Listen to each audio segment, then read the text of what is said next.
देहं श्रीगुरु श्रीयुतापदकमलं श्रीगुरून् वैष्णवांश्च श्रीरूपं साग्रजातं सहगणा रघुनाथान्वितं तं सजीवं साद्वैतं सावधूतं परिजनासहितं कृष्णचैतन्यदेवं श्रीराधाकृष्णपादान् सहगणा ललिता श्रीविशाखान्वितांश्च नमो विष्णुपादाय कृष्णप्रेष्ठाय भूतले श्रीमते भक्तिवेदान्तस्वामिनिति नामिने नमस्ते सारस्वते देवे गौरवाणी प्रचारिणे निर्विशेष शून्यवादी पाश्चात्यदेशतारिणे वाञ्छाकल्पतरुभ्यश्च कृपा सिन्धुभैव च पतितानां पावनेभ्यो वैष्णवेभ्यो नमो नमः।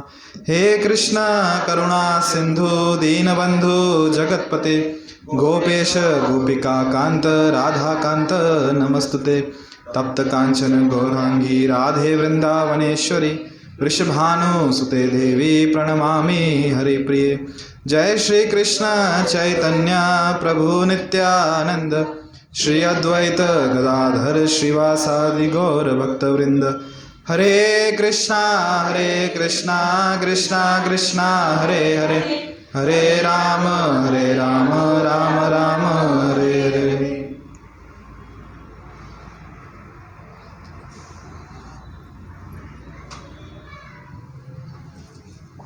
हरे कृष्णा।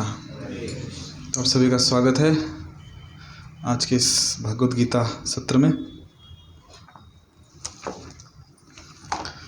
हम पढ़ रहे हैं श्रीमद् भगवद गीता यथारूप अध्याय क्रमांक 8 श्लोक क्रमांक 4। अधिभूतं क्षरो भावः पुरुषश्चाधिदैवतम् अधियज्ञो अहमेवात्र देहभृतां वर। अधिभूतं क्षरो भावः पुरुषश्चाधिदैवतम् अधियज्ञो अहमेवात्र देहभृतां वर। अधिभूतं क्षरो भावः पुरुषश्चाधिदैवतम् अधियज्ञो अहम् एवात्र देहभृतां वर। हरे कृष्ण। पढ़िए श्लोक। कौन पढ़ेगा? भगवद गीता है क्या? नहीं आता है, पढ़ो। अधिभूतं क्षरो भावः पुरुषश्चाधिदैवतम् अधियज्ञो अहमेवात्र देहभृतां वर। अधिभूतं क्षरो भावः पुरुषश्चाधिदैवतम् अधियज्ञो अहमेवात्र देहभृतां वर।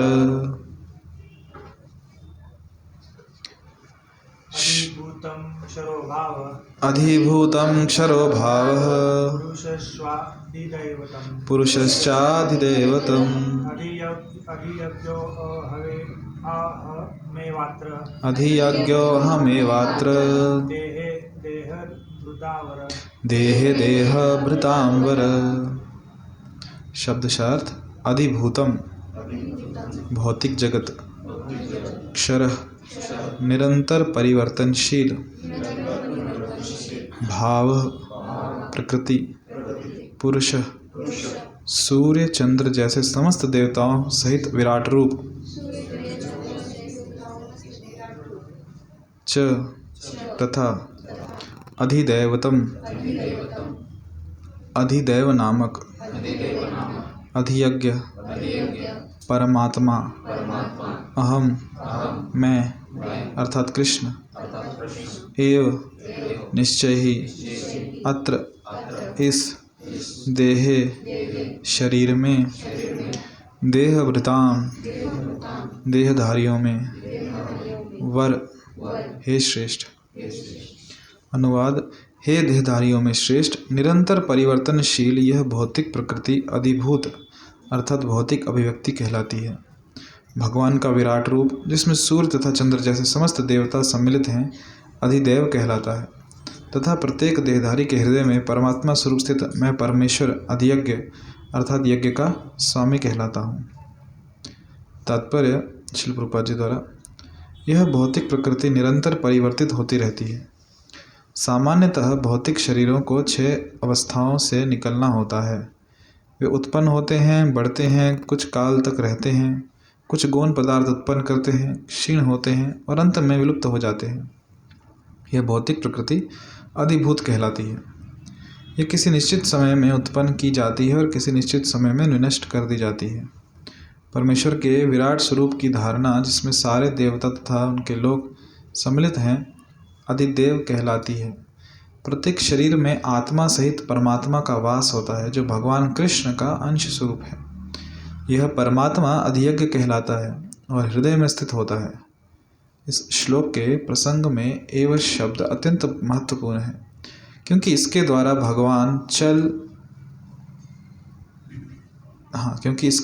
भगवान बल देकर कहते हैं कि परमात्मा उनसे भिन्न नहीं है। यह परमात्मा प्रत्येक आत्मा के पास आसीन है और आत्मा के कार्यकलापों का साक्षी है तथा आत्मा की विभिन्न चेतनाओं का उद्गम है। यह परमात्मा प्रत्येक आत्मा को मुक्त भाव से कार्य करने की छूट देता है और उसके कार्यों पर निगरानी रखता है।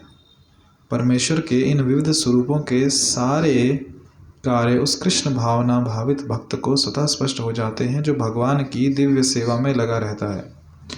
अधिदेवत नामक भगवान के विराट स्वरूप का चिंतन उन नव दीक्षितों के लिए है जो भगवान के परमात्मा स्वरूप तक नहीं पहुंच पाते। अतः उन्हें परामर्श दिया जाता है कि वे उस विराट पुरुष का चिंतन करें जिसके पांव अधोलोक हैं, जिसके नेत्र सूर्य तथा चंद्र हैं और जिसका सिर उच्च लोक है। हरे कृष्णा। तो भगवान आज बाकी प्रश्नों का उत्तर दे रहे हैं कि अधिभूत कौन है, अधियज्ञ कौन है और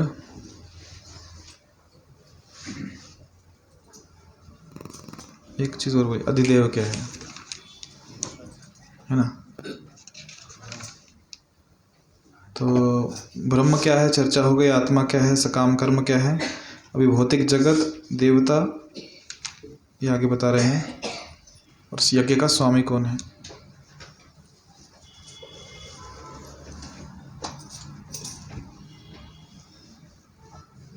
हरे कृष्णा।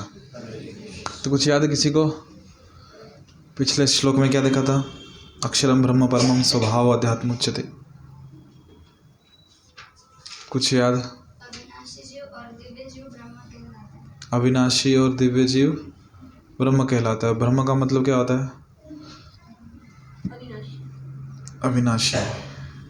अविनाशी कौन है? आत्मा।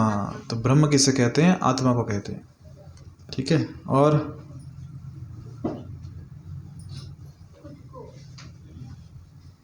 शरीर समझने में पूरा जीवन बीत जाता है। फिर बचा हुआ जीवन, खुद को शरीर सोचने में पूरा जीवन निकल जाता है। और क्या चर्चा हुई थी?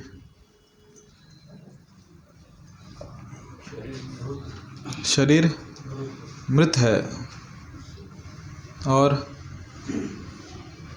अकर्म करने चाहिए भगवान की प्रसन्नता। अकर्म करने चाहिए भगवान की प्रसन्नता के लिए। कर्म करने से क्या होगा? उससे पाप और पुण्य मिलेगा। और फिर स्वर्ग की प्राप्ति होकर यस भौतिक जगत में घूमते रहेंगे। और हम सिर्फ एक चिंगारी हैं। हम सिर्फ एक चिंगारी हैं। किसकी? आग की। आग मतलब परमात्मा, चिंगारी मतलब आत्मा। तो गुण आग के और चिंगारी के सेम होते हैं, वैसे ही होते हैं, पर अंतर कहाँ पे? मात्रा में, है ना। और जीवात्मा का स्वभाव सेवा करना होता है। जीवात्मा का स्वभाव सेवा करना होता है, और भगवान का स्वभाव सेवा स्वीकारना हमारी। और ठीक है, चलो आज चर्चा करते हैं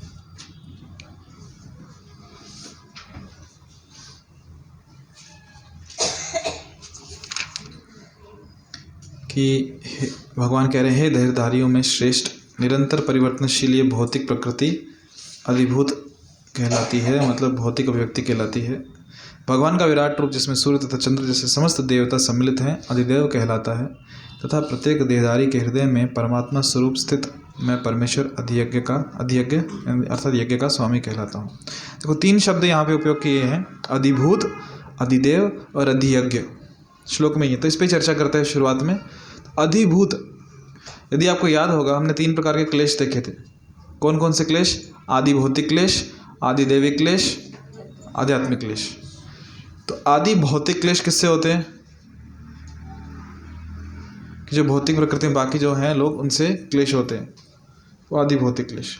और यहाँ पे अधिभूत मतलब ये भौतिक जगत, और आदि दैविक मतलब देवताओं से संबंधित, और यहाँ पे है आदिदेवम, अधिदेवतम, अधिदैविक नामक, मतलब अगेन देवताओं से संबंधित, कि जो देवता हैं भगवान के शरीर का हिस्सा हैं। और अधियज्ञ मतलब परमात्मा जो यज्ञ के स्वामी हैं। हमने देखा ना यज्ञ का एक अर्थ और होता है। क्या अर्थ होता है यज्ञ का? यज्ञ का अर्थ क्या होता है?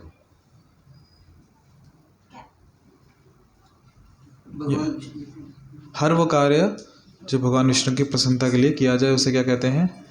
यज्ञ कहते हैं। ठीक है। तो जो भौतिक प्रकृति है, प्रभुपाद जी समझाने तात्पर्य में, वो कैसी है? निरंतर परिवर्तित होती रहती, निरंतर। इस जगत में यदि कोई चीज़ स्थायी है, कोई भी चीज़ स्थायी है, वो है परिवर्तन। पता नहीं किसको समझ में आया?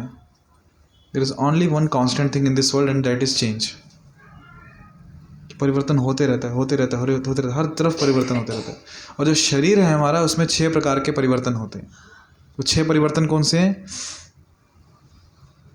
प्रभुपाद यहाँ बता रहे हैं। पहला, वे उत्पन्न होते हैं। शरीर क्या होते हैं? पहले उत्पन्न, वो किसी का भी शरीर हो सकता है, वो वृक्ष का, पशुओं का, प्राणियों, मतलब पक्षियों का, मनुष्यों का। वे उत्पन्न होते हैं, फिर वो बढ़ते हैं और कुछ काल तक रहते हैं। कुछ गौण पदार्थ उत्पन्न करते हैं, मीन्स उनके आगे बच्चे होते हैं, और फिर वो क्षीण हो जाते हैं, मतलब बूढ़े हो जाते हैं, और अंत में विलुप्त हो जाते हैं, गायब हो जाते हैं। गायब हो जाते हैं मतलब मृत्यु को प्राप्त होते हैं। तो ये भौतिक प्रकृति क्या कहलाती है? अधिभूत कहलाती है।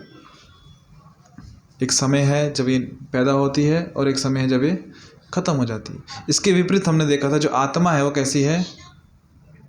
अविनाशी है। वो ना कभी पैदा होती है, ना कभी मरती है। अभी ये तो हो गया अधिभूत। फिर बात हो रही है परमेश्वर का जो विराट स्वरूप है उसकी धारणा, जिसमें कौन है? सारे देवता तथा उनके लोग सम्मिलित हैं।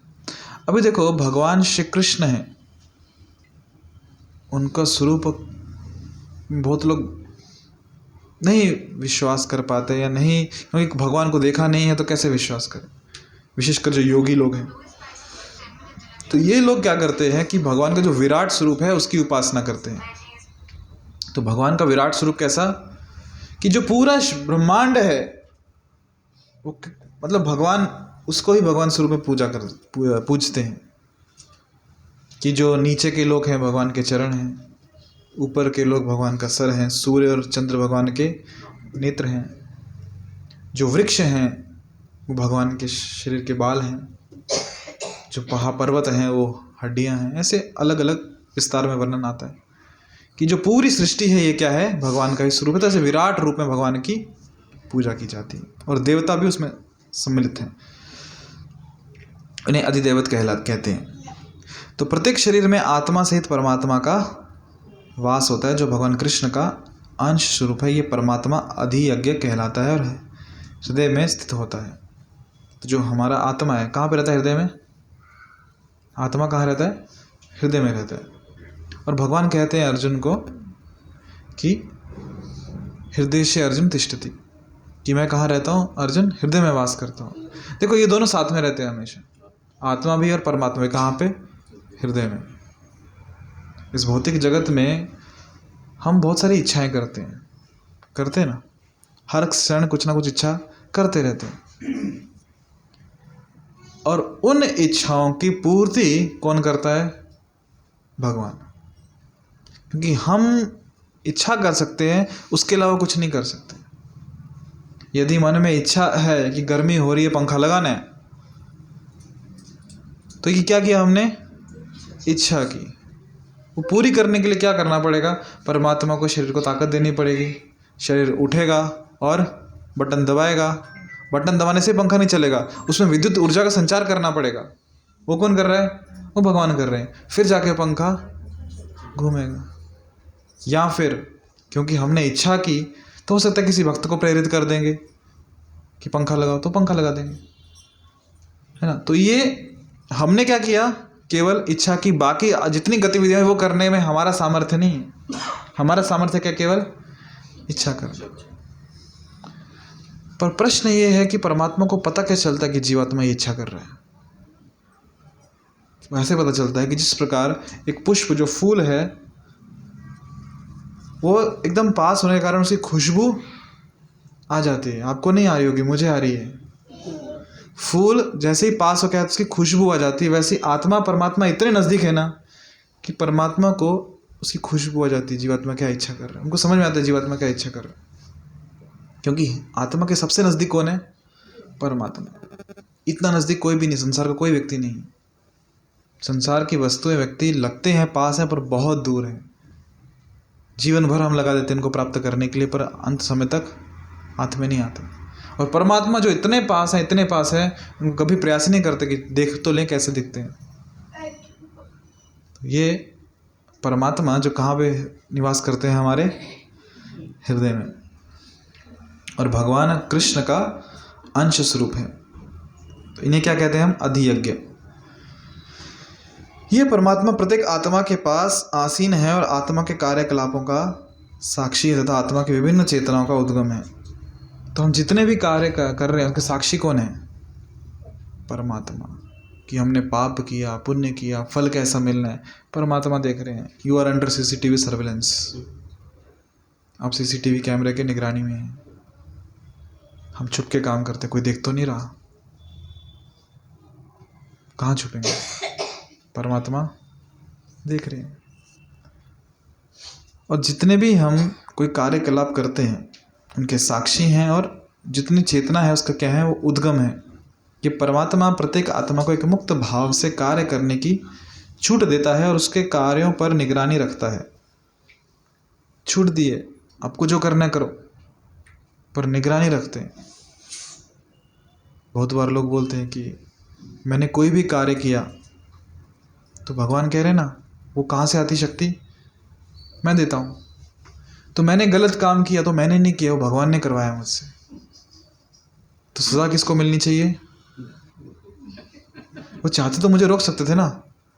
ये मेरा हाथ उठा और सामने वाले को लगा दिया, वो चाहते तो हाथ रोक सकते थे, शक्ति उन्होंने दी। पर नहीं, हमने इच्छा किसकी थी?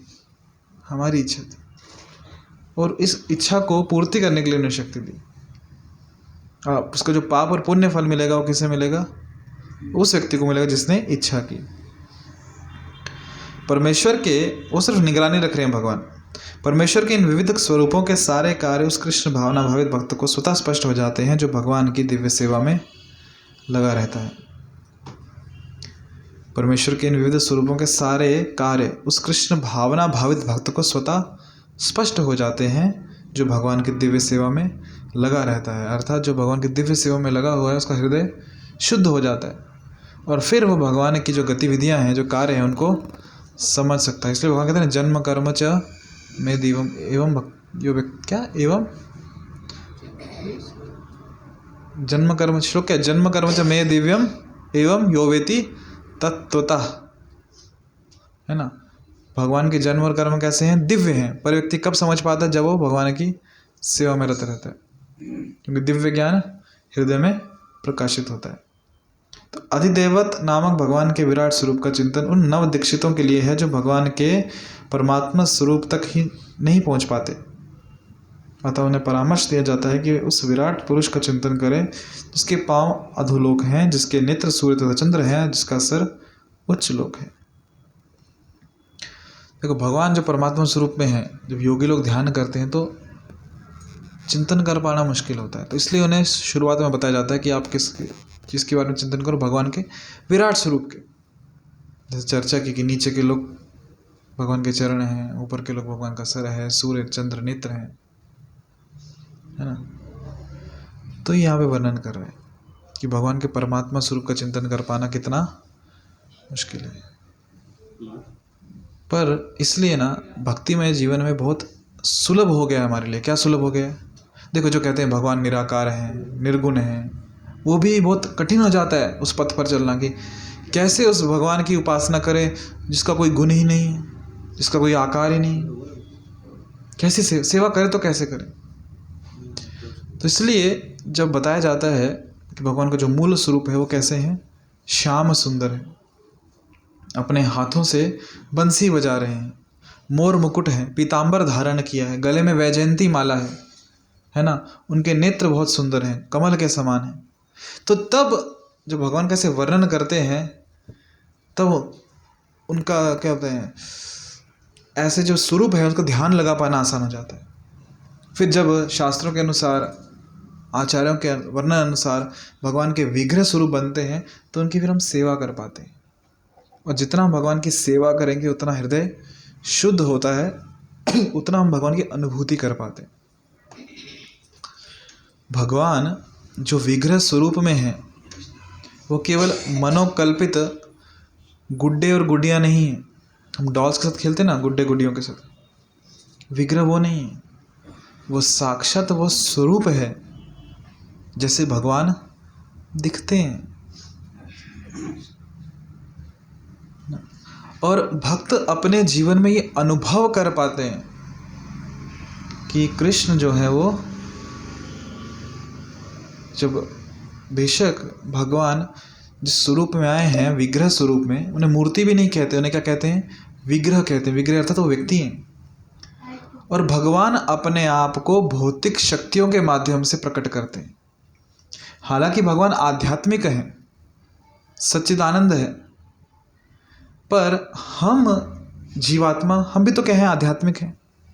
पर अभी हम बद्धावस्था में हैं, भौतिक शक्ति के अधीन है, और भौतिक शक्ति के अधीन होने के कारण हम उस आध्यात्मिक को अनुभव नहीं कर पाते।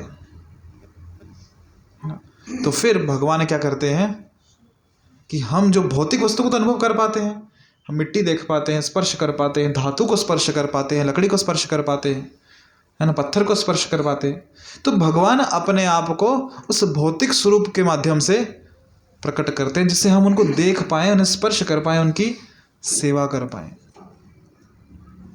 बेशक वो धातु दिखते हैं, मिट्टी दिखते हैं, लकड़ी दिखते हैं या पत्थर दिखते हैं, पर वो केवल ये मिट्टी, धातु, पत्थर और लकड़ी नहीं, वो साक्षात भगवान है।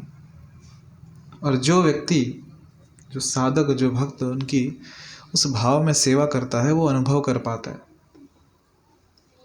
ना। जैसे अपने इस्कॉन में बहुत भक्तों का अनुभव है कि जो विग्रह है ना, केवल मूर्ति नहीं है, वो साक्षात भगवान है। प्रभुपाद जी की एक शिष्या हुई हैं, हलादिनी माता जी। प्रभुपाद जी ने अमेरिका में एक सेंटर ओपन किया, एक मंदिर, न्यू वृंदावन, पहाड़ों में, अमेरिका के। ऐसे पहाड़ जहाँ पे बर्फ ही बर्फ होती थी, इतना ऊपर कि जन सामान्य के लोग वहाँ जाते नहीं थे और प्रभुपाद जी ने वहाँ विग्रहों की स्थापना कर दी, राधा कृष्ण। और वहाँ पे ये हलादिनी माता जी, क्योंकि ये इनके जो पति थे, हस्बैंड थे, वो भी भक्ति में आ गए थे और उनके साथ साथ ये माता जी भी भक्ति में आ गई, दोनों हस्बैंड वाइफ, पति पत्नी। और वहाँ चले गए मंदिर में विग्रहों की सेवा करने के लिए, वहाँ विग्रहों की सेवा करते थे। बाद में ऐसा हुआ कि जो पति थे वापस नीचे आ गए और ये जो माता जी, हलादिनी माता जी, ऊपर अभी भी मंदिर में सेवा कर रहे हैं। और ऊपर विग्रह थे किसके? जगन्नाथ, बलदेव और सुभद्रा मैया के। और माता जी बहुत प्रेम पूर्वक उन जगन्नाथ, बलदेव, सुभद्रा मैया के जो विग्रह हैं उनकी सेवा करते थे। और वो मंदिर ऐसा है कि वहाँ पे इतने भक्त नहीं रहते थे, बहुत बार वो अकेले भी रहते थे माता जी, वहाँ पे कोई नहीं है, आगे पीछे पूरा जंगल है, बर्फ गिरी हुई है, अकेले हैं, ठंड बहुत है। यहाँ तो फिलहाल बर्फ़ नहीं गिरी है, पर वहाँ बर्फ़ ही बर्फ़ होती थी। बर्फ़ चल के जाना तो बर्फ़ के बीच में पाँव रख के जाना पड़ता है। और भगवान को दिन में 6 बार माता जी भोग लगाती थी। और कैसे? खुद बना के, गैस नहीं है, सिलेंडर नहीं है, लकड़ी के चूल्हे पे, उसके लिए खुद जाके लकड़ी काट के लाती थी। अब जैसे जंगल जहाँ बर्फ़ गिरी हुई है वहाँ पे लकड़ी काटा तो जो गीली लकड़ी से जब आग लगेगी गीली लकड़ी में तो आग कम और धुआं ज़्यादा होता है। जिनको अनुभव है, 80% धुआं और 20% अग्नि। इतना धुआं खाने के बावजूद माता जी नियम पूर्वक हर रोज़ 6 बार भगवान को भोग लगाते थे। सुबह जल्दी ब्रह्म मुहूर्त में उठ के भोग लगाना, मंगल आरती करना, नाम जप करना। और ऐसा नहीं है कि किसी को कोस रही है, हाय कोई आता नहीं यहाँ पे, मुझे अकेले भागिन को यहाँ पे रख दिया सेवा करने के लिए। नहीं, एकदम उत्साहपूर्वक कि भगवान है, साक्षात मुझे इनकी सेवा करनी है। बहुत उत्साह में सेवा करती थी। और जिस दिन कोई व्यक्ति वहाँ पे आ जाए, कोई भक्त भगवान के दर्शन कर ले, इतने ऊपर पहाड़ों पे चढ़ के, बहुत खुश होती थी माता जी। उत्साहपूर्वक उनका स्वागत करती थी कि आज भगवान के कोई दर्शन करने आया है, उनकी सेवा करती थी। और भगवान से इतना प्रेम था, उन्होंने सुना था कि हमेशा अपने मस्तक को भगवान के श्री चरणों में रखना चाहिए।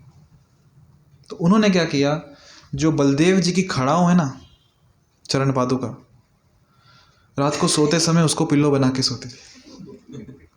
जो ऑल्टर में है वो नहीं, गर्भगृह वाली नहीं, जो पुरानी, जो अभी यूज में नहीं है, वो लकड़ी की पादुका, उस पर सर रख के सोते थे। क्या तपस्या है! कभी लकड़ी पर सर रख के सोए हैं? क्या चुभती है! वो भी पादुका, इतनी मोटी भी नहीं होती, पिल्लो की तरह मऊ मऊ, उस पर सर रख के सोते थे कि भगवान के श्री चरणों पे सर रख के सो रहे। शास्त्रों का अध्ययन करते थे। और भगवान की सेवा के लिए पानी लाना है, कहाँ से? तो कुएं में बाल्टी डाल के कुएं से बर्फ वाला पानी निकालते थे, उसी पानी से नहाना, उसी पानी से कुकिंग करना, वही पानी पीना। तपस्या भरा जीवन था वहां पे। माता जी ने 18 साल सेवा की वहां पे बिना किसी शिकायत के। और ऐसा भी नहीं कि गई आज मेरे साथ सेवा को कौन है, कौन आ रहा है सेवा को, अकेले कैसे सेवा करें? नहीं, कोई आया बहुत अच्छी बात है, आप भी सेवा कीजिए, कोई नहीं आया मैं तो हूँ ही सेवा के लिए, सेवा कर रहे। और जगन्नाथ जी की सेवा करते थे, सालों साल सेवा की, और एकदम आनंद में, इतने प्रसन्न कि उनका जो प्रसन्नता थी ना, वो संक्रमक जन्य रोग थी। कोई जब माता जी को प्रसन्न देखता था वो भी प्रसन्न हो जाता था। ये उनकी भक्ति का प्रभाव था। और जब मंदिर में रहते तो खाली समय में वो श्रीमद् भगवद गीता, श्रीमद् भागवतम पढ़ते थे। फिर समय आया, उन्होंने चैतन्य चरितामृत पढ़ी। और जब उन्होंने चैतन्य चरितामृत पढ़ी तो उनको एक क्या बोलते हैं, प्रेरणा मिलने लगी। क्या प्रेरणा? कि मुझे ये भगवान का जो संदेश है चैतन्य महाप्रभु का, इसका प्रचार करना है, इसका प्रचार करना है।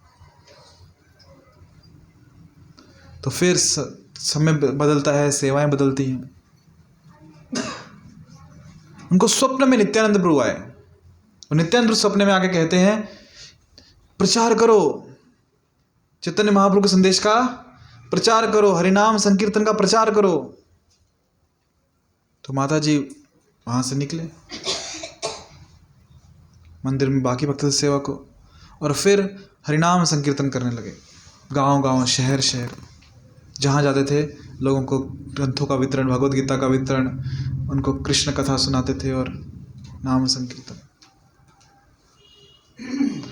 अभी ये माता जी कहाँ रहते थे? न्यू वृंदावन, अमेरिका में, जहाँ कोई नहीं रहता था। कोई भक्त मिल जाए उनको ये कथा सुनाते थे। परम पूज्य राधानाथ महाराज बताते हैं कि माता जी जो अपना मुंबई का टेम्पल है इस्कॉन चौपाटी, वहाँ पे आए थे और महाराज ने कहा उन्हें कि आपको इतना अनुभव है भक्ति का, इतनी सेवा की है आपने, आप क्लास दो यहाँ पे भक्तों को। तो माता जी कहते हैं महाराज मैं क्या क्लास दूँ? तो माता जी का स्वभाव था, शर्मीले थे, सबके सामने नहीं बोलते थे। हाँ, एक दो कोई वक्त आए तो उनसे बात चर्चा करते थे, खूब कृष्ण कथा करते थे। वैसे क्लास देना, महाराज ने बोल दिया बैठे। माता जी ने तो मना कर दिया, महाराज मैं क्लास नहीं दूंगी। महाराज ने कहा ठीक है। महाराज बैठे, जय राधा माधव गाया और फिर महाराज ने अनाउंस किया कि अभी क्लास, मुझे मीटिंग है, बाहर जाना है, आराधनी माता जी क्लास देंगे, और अनाउंस करके मंदिर से बाहर चले गए मेन रोड पे। महाराज पीछे मुड़ के आए नहीं और माता जी चिल्ला रहे महाराज महाराज महाराज। भक्त भी एकदम तत्पर, भक्तों ने माइक, जहाँ माता जी बैठे थे माइक उठा के वहाँ पे रख दिया, भागवतम सामने। फिर आधे घंटे के बाद महाराज घूम के आए और माता जी क्लास दे रहे हैं। जब क्लास देना शुरू किया, एक कृष्ण कथा, दूसरी कृष्ण कथा, कथा करते करते भगवान की नाम रूप गुण लीलाओं की कमी थोड़ी, जो कथाएं कर रहे हैं आनंद में, सबको आनंद आ रहा है। 1 घंटा, 2 घंटा, 3 घंटे, और महाराज साइड में बैठ के सुन रहे हैं। और फिर जो माता जी ने कथा करना शुरू की, फिर वो कभी नहीं रुके। फिर जहाँ जाते थे कृष्ण कथा, हरिनाम संकीर्तन। नित्यानंद प्रभु उनके स्वप्न में आते थे, बोलते थे करो प्रचार करो, महाप्रभु का संकीर्तन का प्रचार करो, और माता जी भी करते थे। तो उनके पास ना गौर निताई के विग्रह थे, और गौर निताई के जो विग्रह थे उनके पास, वो जहाँ भी जाते थे प्रचार को, गौर निताई के विग्रहों को साथ में रखते थे। गौरांग महाप्रभु मतलब स्वयं श्री कृष्ण, और नित्यानंद प्रभु स्वयं बलराम। तो एक बार ऐसे ही एक शहर में एक टेबल लगाया था, गौर निताई के विग्रह थे, भक्त संकीर्तन कर रहे थे और ग्रंथों का वितरण कर रहे थे। माता जी भी थे और बाकी प्रभुपाद जी के सन्यासी शिष्य भी थे। तो भी पुलिस वहां पे आ गई, और पुलिस जब आ गई तो पुलिस ने कहा क्या कर रहे हो यहाँ पे, क्या न्यूसेंस है ये, सब बंद करो, तो जेल में डाल दूंगा। 5 मिनट का समय देता हूँ आप सबको, 5 मिनट सब क्लोजअप करो, वाइंड अप, नहीं तो सब जेल में। तो भक्तों ने तुरंत धड़ सब बंद करना चालू किया, रखने लगे, और 5 मिनट का समय पूरा हो गया। तो ये सन्यासी शिष्य अभी तक बाहर थे और माता जी बाहर थे और टेबल पे गौर निताई थे, नहीं कर पाए 5 मिनट इतना पैकअप। तो पुलिस ने कहा you both of you are under arrest, आपको अरेस्ट करते हैं, हम लेके जाएंगे। और जो सन्यासी शिष्य हैं प्रभुपाद जी के, पुलिस को समझा रहे हैं नहीं आप, हम कर रहे हैं, हम पैकअप कर रहे हैं, क्षमा कीजिए, हम दोबारा यहाँ नहीं आएंगे कीर्तन करने के लिए, हम जा रहे हैं। सभ्य भाषा में समझा रहे हैं। और ये माता जी कह रहे नहीं आप हमें अरेस्ट नहीं कर सकते, हम इनके दोनों के कहने पे आए हैं यहाँ पे, अगर आपको हमें अरेस्ट करना तो पहले इन दोनों को अरेस्ट करो। ये बोलते रहते कि ये कीर्तन करना है। पुलिस ने पहला बार ऐसा केस देखा कि इन दोनों के कहने पे ठीक है, इन दोनों को भी लेके चलो। सबको लेके चले गए जेल में, और जेल में जो उनका जज कहो या जो भी था, जब केस गया पुलिस स्टेशन में, तो अभी जो सन्यासी हैं ये सभ्य भाषा में पुलिस वालों को या जज को समझा रहे हैं कि देखिए जो इस्कॉन है, आपको पता है इस्कॉन, हम लोग ना गरीबों में अन्न बांटते हैं, प्रसाद बांटते हैं, सबको फूड फॉर लाइफ करते हैं, अच्छी संस्था है। हम सबको प्रसाद बांटते हैं, हम भगवद गीता ग्रंथ भगवान के संदेशों का प्रचार करते हैं, जिससे हम नाम जप का प्रचार करते हैं, हरिनाम संकीर्तन का, जिसका पालन करने से लोगों के मन में शांति आती है ना। हम समाज की भलाई के लिए काम कर रहे हैं।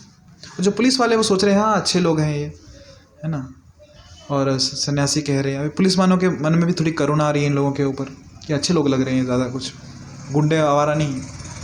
सन्यासी समझा रहे हैं कि देखिए हम समाज की भलाई के लिए काम कर रहे हैं, जीवात्मा परेशान है, सब लोग कितने फ्रस्ट्रेटेड, स्ट्रेस टेंशन में रहते हैं, उनका स्ट्रेस टेंशन कम करने की कोशिश कर रहे हैं। अगर आप चाहते तो हम दोबारा इस एरिया में नहीं आएंगे, हम ऐसा कीर्तन वगैरह खुलेआम ऐसे ग्रंथ वितरण नहीं करेंगे। इतने माता जी साइड से बोलते हम करेंगे, हम दोबारा करेंगे। क्योंकि ये महाप्रभु का संदेश है। और ये नित्यानंद प्रभु ये बार बार आके मुझे कहते हैं कि हरि नाम का प्रचार करो, सबको बोलो कि जोर से जप करो, हरे कृष्णा कृष्णा कृष्णा हरे हरे, हरे राम राम राम हरे हरे। ये मुझे बार बार कहते हैं, इनके कहने पे मैं आई हूं। और ये नित्यानंद प्रभु ये कहीं पे भी जाके प्रचार करना शुरू कर देते हैं, चाहे वो शराबियों के घर में हो, कबाबियों के घर में हो, गुंडे मवाली हो, कहीं भी जाके सबको यही चीज बोलते हैं कि जो दिखा उनको बोलते हैं कि आप जप करो हरे कृष्णा कृष्णा कृष्णा हरे हरे, हरे राम राम राम हरे हरे। और नित्यानंद प्रभु किसके कहने पे कर रहे हैं? ये उनकी जो बाजू में खड़े हैं चैतन्य महाप्रभु, जो स्वयं भगवान श्री कृष्ण है। उन्होंने कहा है इनको कि सबको बताओ कृष्ण आपके माता हैं, कृष्ण आपके पिता हैं, आप कृष्ण का नाम लो। तो इन दोनों के कहने पे हम कर रहे हैं। आज आप हमें छोड़ दोगे, हम यहां से चले जाएंगे, और बाहर जाके हम यही करेंगे क्या? हम सबको बोलेंगे हरिनाम संकीर्तन लो, और जोर से बोलो हरे कृष्णा कृष्णा कृष्णा हरे हरे, हरे राम राम राम हरे हरे। और सन्यासी माता जी को शांत कर रहे हैं, नहीं, हम यहाँ से चले जाएंगे और हम दोबारा ऐसा कुछ नहीं करेंगे। नहीं, हम करेंगे, हम दोबारा करेंगे। आप हमें जेल में डाल दोगे, हम जेल में रहेंगे, जेल में हरिनाम संकीर्तन करेंगे, और जब हम बाहर निकलेंगे तो हम फिर से बाहर जाकर क्या करेंगे? हरे कृष्णा कृष्णा हरे हरे, हरे राम राम राम हरे हरे। अभी पुलिस वाले भी सोच रहे हैं ये दोनों कौन है। थोड़ा उनके मन में भी जागा कुछ भगवान ने, थोड़ा प्रणाम कर लेते हैं उनको। उनके मन में भी आदर भाव आ गया भगवान के दो विग्रहों के प्रति। और जो जज है, पुलिस के जो अध्यक्ष हैं, वो सोच रहे हैं कि इनको जेल के अंदर ज़्यादा खतरनाक है इस कंपेयर टू जेल के बाहर। अंदर है तो बाकी जेल वालों को भी ये थोड़े दिन में ऐसा अपनी तरह कर देंगे। तो उनको छोड़ दिया और वहाँ से वो बाहर आ गए। ये माता जी का मूड था, जहाँ देखे बस कीर्तन करना। नित्यानंद प्रभु जो बोल रहे हैं उनके आदेश का पालन करो। और माता जी ना महाराज को पत्र लिखती हैं, और उस पत्र में लिखती हैं कि महाराज मेरे मन में एक दुविधा है, मुझे समझ नहीं आ रहा क्या करूं। दुविधा क्या थी? मतलब एक कश्मकश, एक अंदर ही एक झगड़ा चल रहा था कि जब माता जी रात को सोते थे तो स्वप्न में बलदेव जी आते थे और कहते तुम इतने साल तुमने मेरी सेवा की है, तो अभी तुम मेरी सेवा क्यों नहीं कर रही? बहुत याद आ रही तुम्हारी। तो माता चल जाती थी कहाँ पे? न्यू वृंदावन, पहाड़ों में, वहाँ पे जगन्नाथ बलदेव सुभद्रा मैया की सेवा करने के लिए। और जब माता जी वहाँ मंदिर में सेवा कर रही होती थी तो रात को स्वप्न में नित्यानंद होते थे, तुम यहाँ क्या कर रही हो? बाहर जाओ, चैतन्य महाप्रभु का मूवमेंट संस्था है, यहाँ पे हरिनाम संकीर्तन का प्रचार करना है, सबको हरे कृष्ण महामंत्र देना है, निकलो यहाँ से बाहर।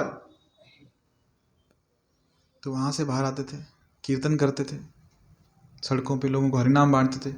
और जब बाहर घूम रहे होते थे तो रात को स्वप्न में बलदेव जी आते थे और कहते थे तुम कहाँ घूम रहे हो? यहाँ मेरी सेवा कौन करे? तुम मेरी प्रिय सेविका हो ना, इतने सालों सेवा की है मेरी, मुझे छोड़ के कैसे जा चले गए?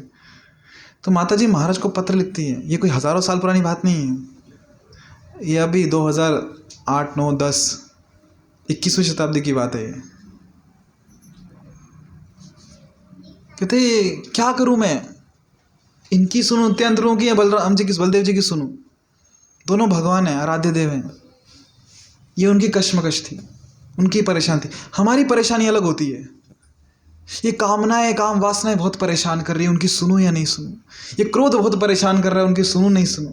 ये ईर्ष्या द्वेष बहुत परेशान कर रहा है ना? टीवी पे कौन सा चैनल देखूं?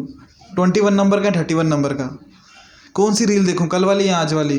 यूट्यूब पे चैनल किसका सब्सक्राइब करूं, ये वाला या वो वाला, है ना? किसकी शादी में जाऊं, इसकी या उसकी?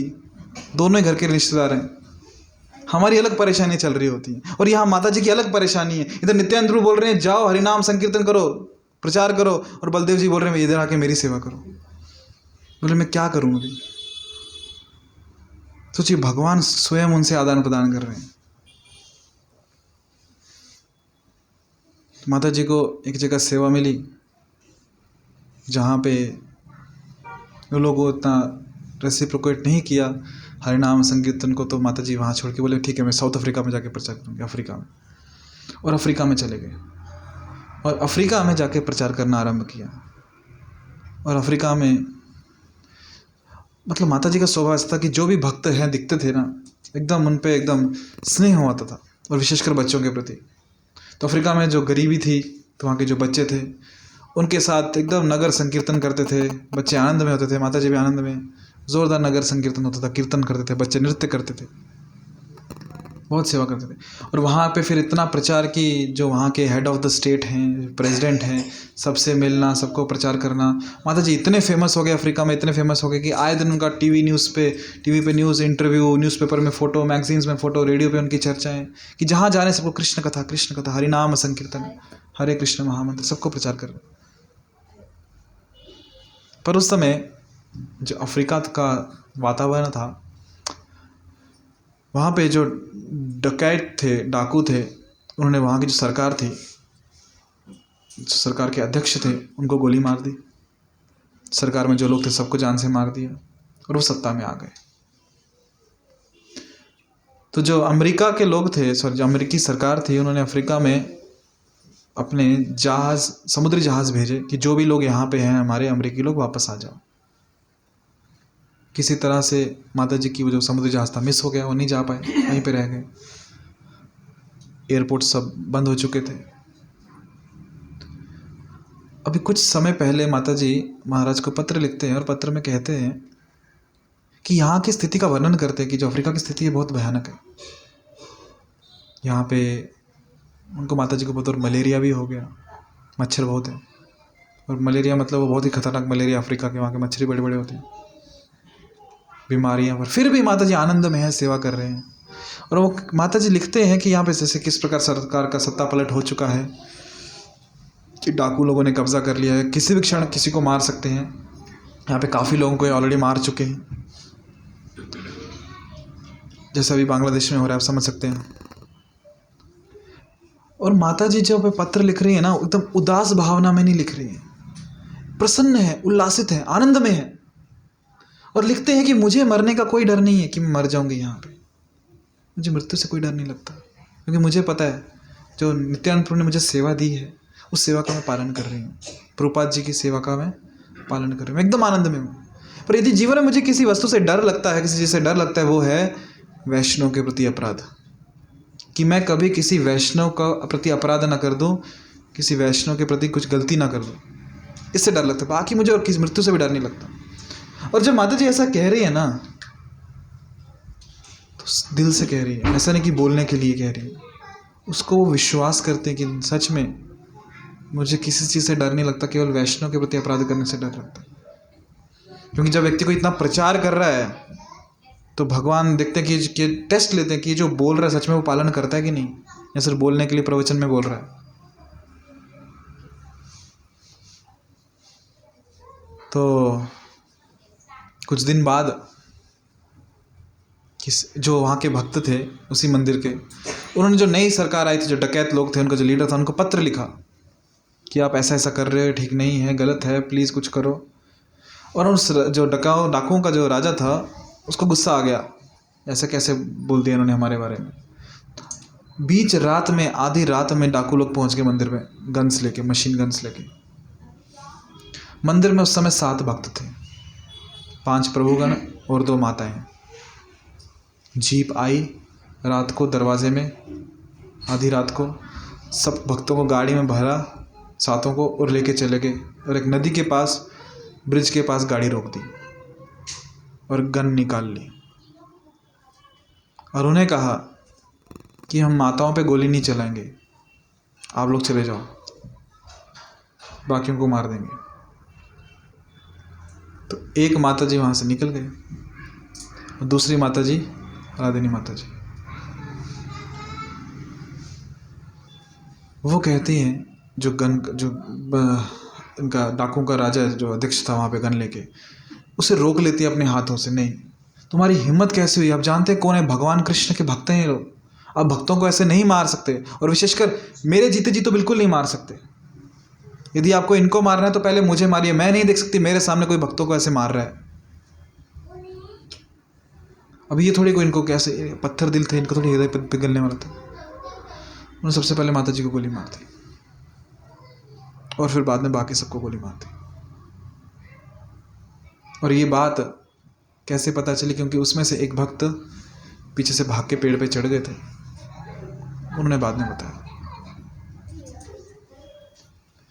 कितना वैभवशाली मृत्यु है कि जहाँ पे वो भाग सकते थे वहाँ से, पर नहीं, मैं नहीं देख सकती कि कोई वैष्णव के प्रति अपराध करे। उन्हें पूरा विश्वास था कि ये व्यक्ति गोली मारेगा, पता था, पर मारो मुझे, कि मेरे सामने कोई कृष्ण भक्त के प्रति अपराध करे वो मुझसे सहन नहीं होगा।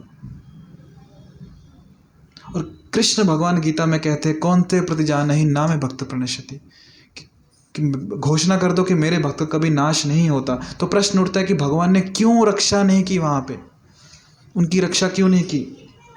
भगवान ने रक्षा की, रक्षा करना अवश्य नहीं कि शरीर की रक्षा, भगवान ने उनका जो भक्ति भाव, जो चेतना थी ना, उसकी रक्षा की। जो उनका मूड था उसकी रक्षा की, कि मेरे आंखों के सामने भक्तों की निंदा, भक्तों की को मारना, ये मैं नहीं देख सकती। आखिरी मोमेंट तक उनके वो चेतना कि भगवान के चरणों में जो श्रद्धा विश्वास वो बना था, भगवान ने उस चेतना की रक्षा की, और निश्चित ही उनको भगवत धाम लेके गए होंगे। इनसे हमें सीखना चाहिए। हम बहुत सरलता से, आसानी से भक्तों की पीठ पीछे उनकी निंदा कर देते हैं, कभी मुंह पे कुछ भी बोल देते हैं। भक्त साधारण नहीं है, कृष्ण को बहुत प्रिय हैं, और ना ही जो विग्रह है वो साधारण है। उस साक्षात कौन है? भगवान है, जो आदान प्रदान करते हैं उनसे, जो उनकी सेवा कर रहे हैं उस भाव से, जो नाम जप कर रहे हैं उतनी श्रद्धा से। भगवान करते, आज भी आदान प्रदान करते हैं। श्रद्धापूर्वक उनकी सेवा करके तो देखो, श्रद्धापूर्वक नाम जप नियम पूर्वक करके तो देखो, देखो कैसे आदान प्रदान करते हैं। ऐसे बहुत सारे भक्त हैं अपनी संस्था में जो अनुभव करते हैं। उसमें से कुछ के नाम हम जानते हैं और बहुतों के नाम हम नहीं भी जानते। प्रश्न यह है कि हम कितना प्रामाणिकता से जो संदेश है महाप्रभु का उसको ग्रहण करते हैं, कितना प्रामाणिकता से हरिनाम को ग्रहण करते हैं। बाकी जो ये आदि भूत है, शरीर में तो परिवर्तन होते रहेंगे, पर इस परिवर्तन जो शरीर में हो रहे हैं उसके अंदर जो हम जो आत्मा है, अंतिम जो हमारा फाइनल एग्ज़ाम है, क्या तब तक तैयार हो पाएंगे कि नहीं। बहुत बार भक्त आते हैं मेरे पास, विशेषकर जो स्टूडेंट्स हैं, प्रभु जी मेरा एग्ज़ाम है, मुझे आशीर्वाद दो।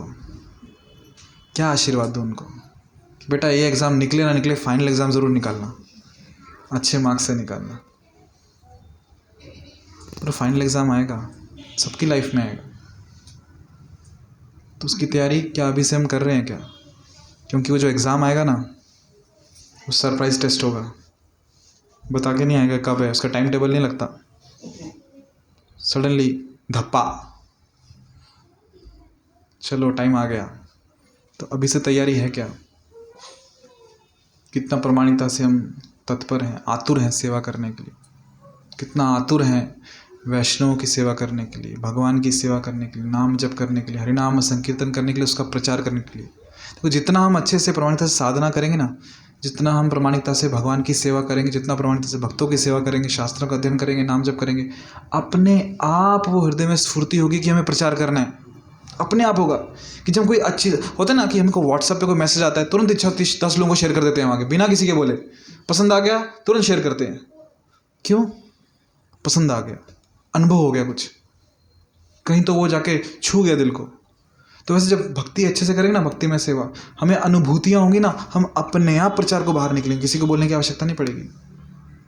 आज हम प्रचार को नहीं निकल पा रहे, तो उसमें से एक कारण ये है कि हम स्वयं अनुभव नहीं कर पा रहे हैं, तो दूसरों को क्या बताएंगे। और स्वयं क्यों नहीं अनुभव कर पा रहे? क्योंकि प्रमाणिकता से उतना सीरियसली लिया ही नहीं कभी। जिस भक्त ने भी प्रमाणिकता से सीरियसली लिया है ना कृष्ण भावना को, वो बिना प्रचार के लिए रह ही नहीं पाता। अपने पड़ोसी को ही क्यों ना बताएगा, अपने मित्र को क्यों नहीं बताएगा, पर वो किसी न किसी को बताएगा जरूर कि चलो प्रोग्राम को, वहाँ बहुत आनंद आता है, कीर्तन होता है, तुम भी नाम जप करो, बहुत आनंद आता है, भगवत गीता पढ़ो, क्या दिव्य वाणी है भगवान की, तुम प्रसाद का सेवन करो, बहुत स्वादिष्ट है। वो रह ही नहीं पाएगा बिना प्रचार किए, वो रह नहीं पाएगा बिना कृष्ण का गुणगान किए। क्यों? क्योंकि वो उसका अनुभव कर रहा है, उस आनंद का वो अनुभव कर रहा है। तो प्रचार तो बाद में, पहले अनुभवित कीजिए इसको। जो आनंद है ना कृष्ण भावना में, उसका अनुभव कीजिए। अनुभव करने के लिए क्या करना होगा? बस जो भगवान बता रहे हैं, श्रील प्रभुपाद जी दे रहे हैं ना, उसको प्रमाणिकता से स्वीकार करना है। बस नियम पूर्वक नाम जप करना है, शास्त्रों का अध्ययन करना है, भक्तों का संग करना है, भगवान की भक्तों की सेवा करनी है, बस। और क्या है? यही है। और आनंद ही आनंद है भक्ति में से। प्रभुपाद जी कहते हैं कि हम गुलाब जामुन खाते हुए भगवत धाम जाएंगे, भगवान का प्रसाद आनंद में नित्य कीर्तन करते हुए। हरे कृष्ण। कुछ प्रश्न किसी के मन में?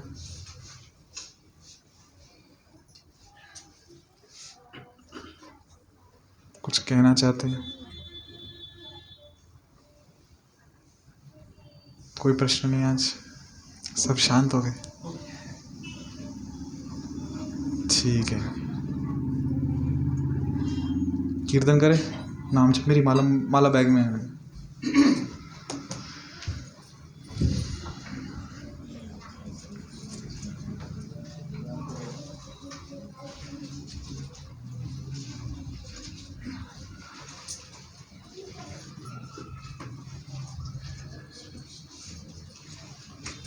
आप में से कितने भक्त हर रोज नियम पूर्वक नाम जप करते हैं माला पे?